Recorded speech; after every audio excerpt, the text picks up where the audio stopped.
Today's guest is here to raise awareness of the Crocus Project. What started off as an Irish initiative in 2005 has now spread to 12 European countries, providing free education on the Holocaust for school pupils and young people aged 10 years and older. Joining me now is Rita from Cornwall Faith Forum. Rita, thank you so much for joining today. It's lovely to be here. Brilliant stuff. So can we start off by sort of giving a little introduction to yourself, if you can tell us who you are and what your job role is. Okay, so you probably tell that I haven't got a Cornish accent. I'm from Holland. I used to want to get rid of my accent, but now I'm quite happy with it. Yeah, so Cornwall Faith Forum brings lots of different groups together for peace. And we bring together the Baha'i community, the Buddhist community, the Christian community, the Hindu community, the Muslim community, the Jewish community, and the pagan community. And everyone else wants to be involved. So everyone interested in peace is welcome. Brilliant. So it does sound like it's a real inclusive for everyone. It's very inclusive. Brilliant. Yeah, it's just because everyone interested in peace, and I'm sure everyone is interested in peace, is welcome. And we work 3 projects, which is building for peace.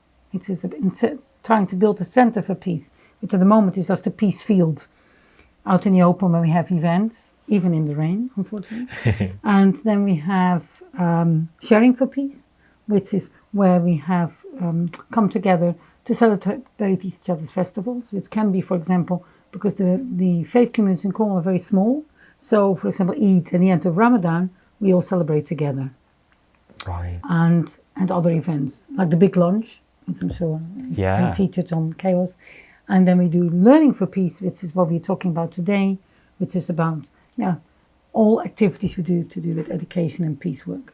So you're a very busy lady, it seems. I wanted to get you in here today to talk about the Crocus Project. Can you tell us a little bit about what that is, please? Crocus Project is brilliant. So if you look at the colour of my t-shirt, at the moment it's cold and beautiful outside, and we're all looking forward to yellow flowers. So I've seen some daffodils. Crocuses are beautiful. And the Crocus Project is for primary schools, so year 5 and 6. And it's planting crocuses in September, October. And each crocus remembers one child has died in the Holocaust. And in Holocaust, 1.5 million children died from different communities, many from the Jewish community. And we also commemorate all the children that have died since then in other genocides and in other conflicts. It includes Syria and it includes Ukraine. Right. So it's children that are victims of violence, war violence. I see. Okay, and you say this is about sort of encouraging youngsters to get involved in particular schools. How do people sign up, basically? Can any school be involved? What we would like is that all primary schools do it, because it's a lovely thing to dig holes in the ground, put bulbs in, and then wait for a little green tip to come up, in December, January, and then for it to flower. And we normally try for it to flower on Holocaust Memorial Day, which is the 27th of January. This year we had shoots, but we didn't have flowers. So hopefully the next year we could do. If schools try to plant them slightly earlier than we did, we planted them in October, late October. Any school can be involved. The way they contact the Faith Forum is by going to looking at our website, which if you type in Cornwall Faith Forum or Dorkemen, which is our Cornish name. Our Cornish name Dorkemen means common ground. And if you think about the sound of the name, Dorkemen sounds like door come in, and it's open to anyone. So that is a Cornish name. I like that a lot. So in terms of the Crocus Project, this is all about, sort of in simple terms, children planting these little crocuses in memory of children that lost their lives in the Holocaust. And the reason why it's a yellow crocus and not another colour is that Jewish children were forced to wear a yellow Star of David on their clothes, on every item of clothing. Right. They had to do this, and therefore that comes reflected in the colour of the yellow crocus, so that each child is then remembered. Okay, I see. And So if you said any school can join up, the registration process, is it literally just go to the website and they can... And then if you go and do under the contact, there's a form. If they fill in the form on the contact us. Right. And then and there's also a email address which is info@dorkemen. It's the same word again. Can be quite difficult to spell. It's dorkemyn.org.uk. But the form is probably easier. Perfect.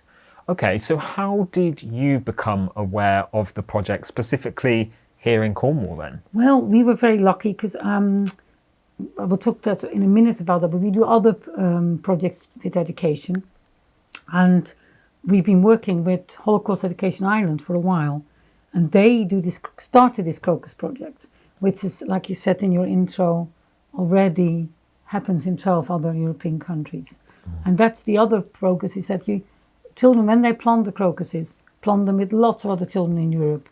So it's about creating a big community. Plus, of course, it's lovely to be outside, caring for the environment. Yeah. And at the same time, commemorating children that have died at the same time. Okay, and I imagine like the physical aspect of sort of planting these crocuses, almost from a learning point of view for kids, is a great way of stepping away from that classic classroom teaching of history. This is a way of them to get physical, hands-on, but also be educational in the same sense. Exactly, because a lot of children have never planted bulbs before by then. Lots of children have, particularly if you can't live in Cornwall, but some children who live in big cities might never have done that. And then you do it with your friends. So, and then also it's the miracle, the transformational miracle of the growth out of a bulb, and then a lovely flower comes up. So that is a lovely educational aspect. And it is, one of the other important things is that it creates an area at your school, because you don't need a big area, because you can plant them. They like being close together, crocuses. And then you get an area of commemoration, which is actually at school. So often, because the Holocaust is something that's so long ago, although the other conflicts that also are part of the commemorations are unfortunately happening right now and what's more recent. But the Holocaust itself is so long ago that for people it seems almost so long ago and so far away from Cornwall that it doesn't feel that connected. And if you have an area of commemoration for children that have suffered at school, then you have it in your school. So you don't then have to go on a walk or go to the cathedral or any other place of commemoration. You can have a place where you could have a little ceremony every year on the 27th of January at school. And the children could design it themselves, because they're their crocuses, they planted them themselves, and they could also design the speakers, they could do that at school. That's brilliant. And other than this sort of, like we said, the physical aspects of learning a gardening skill and also learning the educational history of the Holocaust, what other benefits are there of the Crocus Project? The other thing is that it gives a chance to celebrate diversity and in society and in the classroom, in their own class, because it's of course the whole thing about having to wear a Star of David in 1940 and 41 is that it was to show difference in a very unhelpful and painful way, which of course people, when they put on the star, didn't know what was going to happen. However, so it's a celebration of diversity and difference, and to look at the common ground between people. So it gives you the opportunity to look at your class, look at what different children are in your class and at your school, and celebrate them. And they're different, the differences and the togetherness you have, whatever those differences might be. That's the thing, isn't it? We live in a world where sadly there is still a lot of prejudice, discrimination out there. So we almost need to encourage educating the children from a young age, because it's teaching those behaviours that actually this is not okay. And exactly, and also quite often we all have stereotypical ideas about people we don't know. If we've never met anyone who's Jewish, or never met anyone who's Russian, or never have met anyone who is Muslim, or any other difference, then we don't know anything about them. So then we have our ideas about them come from the news, the media, and or any other difference. So and those thinking, then it's easy. Everyone has stereotypes. That is in itself not a problem. It's then when they become negativity and negative ideas become associated with that, and that then results in negative behaviors towards people who people have never met before in their whole life, and their assumptions they then can make about other people who they really don't really know anything about. It's just that the general surrounding atmosphere is that people think these things about others. Yeah. And you've mentioned there as well, in January is the official sort of Holocaust Memorial Day. Why do you think it is so important for our communities to sort of commemorate this? Because there will be a lot of people out there that sort of say, especially when it comes to educating children, you know, yes, this is a huge part of our history, but also it can be quite distressing when they learn about certain parts. And Ross, you're absolutely right with that question. Obviously, normally in primary schools, we do not talk about Holocaust, and that is correct, you know. But we can talk about the negative side effects of discrimination and stereotyping. So, and the thing is, and I think the point of the Holocaust Memorial Day is that there has been two really big events in history that were very, very, very extreme form of stereotyping. One is slavery, and one is the Holocaust, I think, are the most extreme forms of that. So I think it's just showing, that's why the Holocaust Memorial is so important. It's not thinking about something that is so long ago now. It's thinking about the dangers of othering people, calling people other. They, you know, you need to be aware of that in your own. They is immediately someone who isn't you and who is in another group. And it's easy then, if someone is they or other, it's easy to think things about them that might not be very positive, and that can then become something else. And it's those, that's why Holocaust Memorial Day is so important. We have so many differences in our society now that leads to stereotypes, and that is really dangerous. So that's why the Holocaust Memorial Day is so important. So it's currently Holocaust Memorial Day, which was in the cathedral this year. There are many, many groups from Cornwall who have experienced stereotyping and discrimination. Coming all together to talk about supporting each other. Making peace, like you said at the start, wasn't it? It's coming together. Coming together, and but also to show, you know, it's often the stereotyping is unconscious. It's not on purpose. It's not nasty. It's often not being aware that it is a stereotype. You know, like. And what has the feedback been like so far then from the project that you've run sort of the last few years? Well, we've only just started. Mousel School, maybe I have to explain. Mousel School is of course in a lovely area of Cornwall, but Mousel School was an amazing school. During the war, they a whole class of children from the Jewish Free School in London came to live in Mousel for 5 years with 4 of their teachers. So can you imagine that you have buses arrive with children from another school that stay and live in your house and at your school for 5 years. And they were really welcomed, because Cornwall is a very welcoming place. And they made lifelong connections. So Cornwall, Mousel was a place where people were looked after, refugees were welcomed.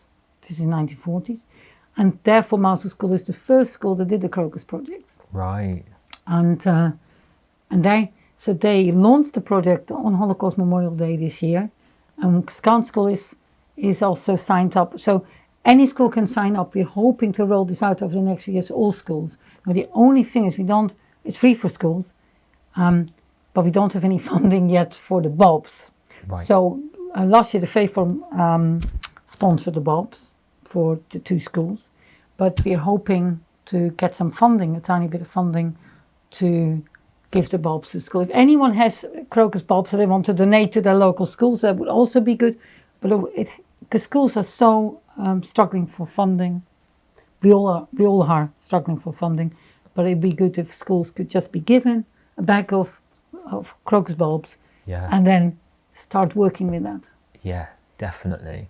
Oh, fingers crossed. And then the aim is to plant the bulbs around about September time, ready for January's. September, October. In Cornwall, you could do October. In other colder areas, maybe September. And then you just watch. You go and have a check, and the earth will be nice and black, and then suddenly little shoots will come out.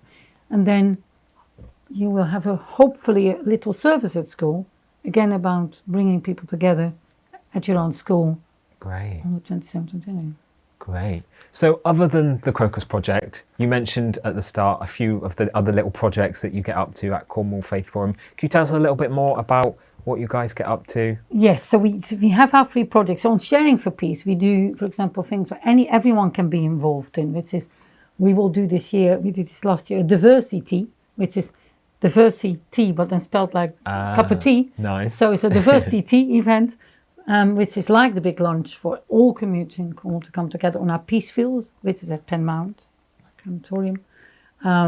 We always celebrate Eid with the Muslim community because which is the end of Ramadan. We do Jewish festivals, pagan festivals, and it's more because the communities are so small, it's nice to celebrate with them. And so the diversity will probably be our biggest event this summer. And then we also do much more educational events. So we're working with the University of Falmouth on creation of animations. This is about, again, Holocaust education, but this is for secondary schools. We're working on a school pack, free school pack, again, free to secondary schools, which is a pack about the Holocaust surrounding the story of a lovely Cornish lady who lives in Crocus Bay, whose mother and auntie survived Auschwitz. But the rest of her family died. And this story is being at the moment converted into a whole set of lessons for secondary schools. And again, that will be free for all secondary schools. And this is a story that is a Cornish story of survival. Yeah. Which is what the project's called, Cornish Stories of Survival, where we will look at other stories of survival. That's the thing, isn't it? You want those real life sort of stories, those heartwarming local sort of stories as well, to really get people's attention. And it's great that we're sort of highlighting that through the work that you're doing. At Cornwall Faith Forum, are you sort of open to volunteers or new members? Yes, always. We always on our website there is a place, again, use the form to become a member. It's free to become a member. We are always happy. We looked after the Syrian refugee families for 4 years when they first arrived in 2016 to 2020, and we had many volunteers, and we still have many volunteers. We're always looking for people of minority faiths who are happy to speak about their favourite schools. But any other volunteers who are interested in getting funding for bulbs, for example, just as a little project, or anyone interested in working with children or with university students, or just having a nice time bringing people together on the diversity event.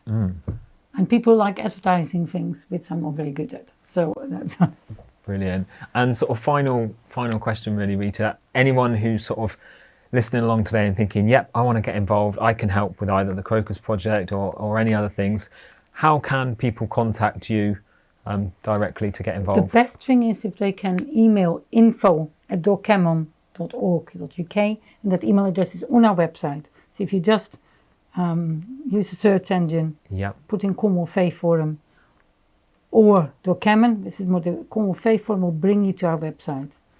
Perfect. And then look under the contact us. Brilliant stuff. Rita, thank you so much for joining us today and for all the work that you all get up to at Cornwall Faith Forum. Best of luck with the Crocus Project. Thank you very much. Lovely to speak to you, Ross.